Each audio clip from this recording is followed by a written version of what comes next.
كل وذاك دونا شن شيء وعجيبة وقبل مركي أورو قادة إسكو عرفته لكن أنت بدن ضدك إسن أوجين قدر كوكوا عرفت هذا أو أدو بدت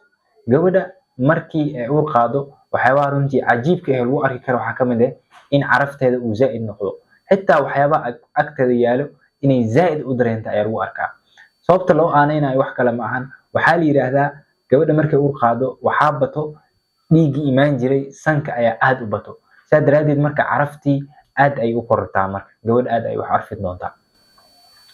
qodobka labaad gabadha waxay isku arki kartaa in afkeeda shiir sida macdanta oo kale inay ka dareento marka qaarkood gabadha waxay ku dhihi doontaa afkeyga wuxuu u soo arfooyaa sida macdan oo kale sida iron oo kale ay u soo arfooyaa soo marka ayadan waxay ka mid tahay in uur qaada ay ka mid tahay waxyaabaha cadeynaya qodobka saddexaad asigana wuxuu yahay gabadha waxay isku arki kartaa jirkeeda meelo qaar oo isbedel ku imaado sida mugdi oo kale in qoorteeda ay ku aragto ayaa marka qaarkood macquul ah inay isku aragto waxyaaba loo aaneynaya marka wax kale ma ahan oo maadaama hormoonada jirkeeda isbedel ku socdo ama isbedel ku dhacaya waxay keeni kartaa marka mugdi jirkeeda qayb ka mid ah inay ku aragto qodobka afraad asigana oo muhiimka ah wuxuu yahay gabadha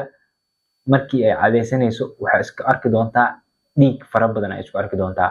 normally waxaa la yiraahdaa qofka markuu cadeysanayo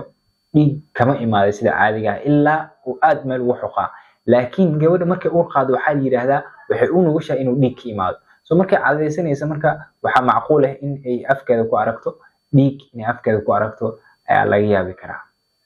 soo afartaas qodob ayaan kusoo gabagabeynaynaa haddaba haddii afartaas mid ka mid ah isku aragtay inta uur qaadaysay xagga comment inoo reeb insha Allah